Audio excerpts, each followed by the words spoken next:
bismillahi irrahmani irrahim wasalaatu wasalaamu ala rasulillah wa ala alihi wa sahbihi ajmain mbokk yi nga xam ne yéen ñuy dégloo te di ñuy dégloo fii si Al Amal TV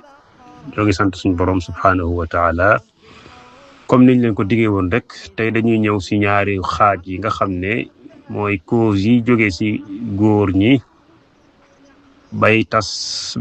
tas di bari si société bi nga xam ne mooy suñu réew di Sénégal. Nga nekk jullit ak nga nekk leneen wala boog nga nekk si diine lislaam wala nga nekk si beneen diine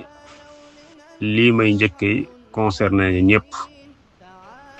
Si diine lislaam yonent bi sallallahu alayhi wa sallam dafa ñoo tànnal daf ñoo wax ne góor ñi benn si ñeent yi lañuy takkee seeni soxna. am na koo xam ne ni taar lay xool si jigéen, am na koo xam ne askan lay xool si jigéen, am na koo xam ne alal lay xool si jigéen, am na koo xam ne diine lay xool si jigéen. mu ne nag yow mi takk na nga tànn ko am diine, sinon boo ko deful rek dóor nga sa loxo si ëkk ba, mooy nga def nga loo wërta def. jàpp naa ne aussi tamit diine yëpp aussi dañuy fiir si seen diine, ndax diine ju nekk rek te mu bàyyeekoo si borom bi subhaanahu wa taala la mu jàngale lu mat lay doon. voilà, léegi nag buñ xaajee góor ñi, bu la neexee nga nekk 90% wala 95% moom ñay tànn duñ tànn ngir diine. waaw, góor ñu bari taar baag jëmm jaag njoolaay baag taat wu rëy waag, ngeen baal ma si wax ji waaye faaw ñu leeral, xeesaay baag mën a teg greffage baag, voilà, ka dàq fecc si penc maag, ka gën a mën a wuññi awraam, bu ñuy tànn kooku la ñuy tànn. kooku nag bis boo ko dugalee sa kër, loo gis rek xamal ne yow la. waaw, loo gis xamal ne yow la, ndax kooku moom ëpp naa dugal si kër. jigéen day fegu, jigéen day am diine, jigéen day am kersa, jigéen day am lu muy bañ, jigéen day nëbbatu. jigéen bu xasee am borom kër, même sax avant muy am borom kër, daa war a gàtt tànk gàtt làmmiñ, yaramam kenn du ko gis ku dul borom këram.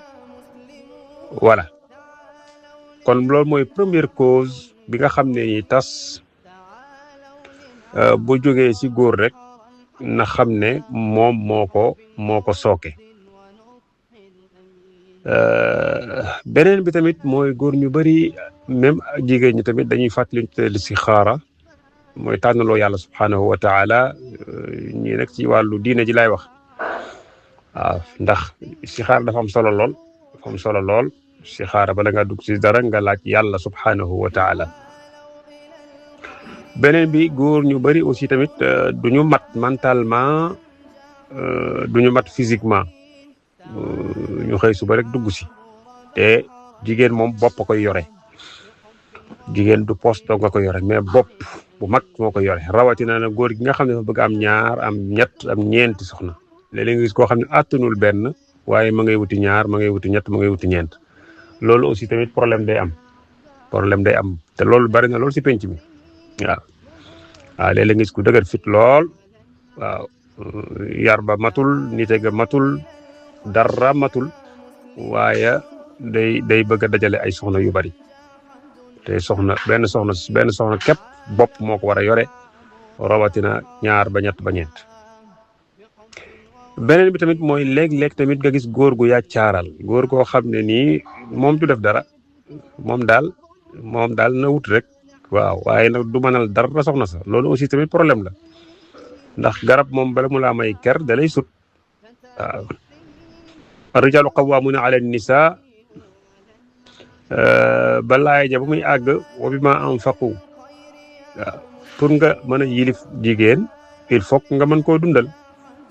waaw jigéen moom boo ko mënta dundal mënoo ko yilif mënta nekk waaw sa doom sax ji nga xam ne yaa ko jur soo ko mënta dundal pour nga yilif ko du yomb waaw kon góor ñu bari aussi tamit dañuy takk soxna te duñ ko mënal dara léeg-léeg gis tamit nga xam ne koo xam ne ni day takk soxnaam ba noppi te la tax ñuy takk soxna bokk na si nga mën koo fegol nga mën kaa fegal ba neex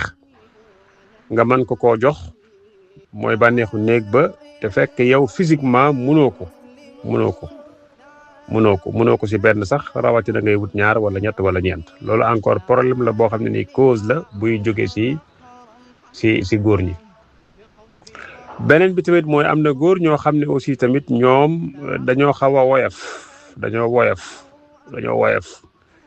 waaw dañoo woyof lool dañoo mën a seen làmmiñ dafa gaaw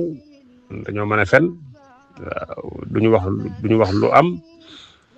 dañuy nëbbatu voilà dañuy lekkee si àll bi bàyyi seen kër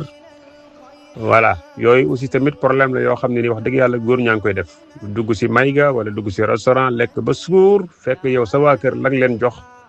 daanaka rek ndund gu war a yaan la loolu aussi tamit nekkul loo xam ne wax dëgg yàlla luy indi jàmm la si penc mi. bokk na si cause yi tamit mooy góor ñu bari sama maas gi duñu communiquer ak seeni soxna duñu waxtaan ak ñoom dañuy tëlëxi rek di dem lu leen neex na leen lu leen naqari na leen jeex na déedéet loolu aussi tamit bokk na si cause yi nga xam ne day tax wax dëgg yàlla ki ngay seel même su bëggee bëgg lay dem ba mbëkk miir daal di dellu ginnaaw loolu aussi problème la waaw ndax suñu borom nag daf ñoo digal wa ashiruhunna bil ma'ruf na ngeen dund ak soxna yi si dund bu rafet bu jekk bu taaru. beneen bi tamit mooy da ngay gis góor goo xam ne aussi tamit lépp lu xew si soxnaam moo xam ndeysaan ndax jigéen dañ naan matul waaw lu xew si moom ñu yóbbu ko sa penc ma sama jabar lii sama jabar laa waaw lu xew ñu yëkkati seen téléphone woo seen papa woo seen yaay loolu aussi tamit problème la boo xam ne ni day am si diggante borom kër ak soxnaam kon loolu cause la encore si cause yi nga xam ne tas bu amee góor gaa ko waral su ko defee nag yii nii yu am solo la yoo xam ne nii il faut que ñu bàyyi ko xel. beneen bi tamit mooy góor ñu bari matuñu comme ni ñu waxoon ci commencement bi matuñu physiquement matuñu moralement waaw dañuy saaga dañuy dóor dañuy xaste voilà te jigéen moom wax dëgg yàlla fase ko sax moo gën du ko dóor wala di ko xas. góor gu mat du dóore góor gu mat du saaga góor gu mat du xase déedéet loolu problème la boo xam ne nii wax dëgg yàlla dal na góor ñu bari kon si gàttal li ay cause la yoo xam ne nii bu tas amee rek si góor gi la jóge di ñaan borom bi subhaanahu wa taala mu defal ñu tawfiq te defal leen ko wasalaamu aleykum wa rahmatullah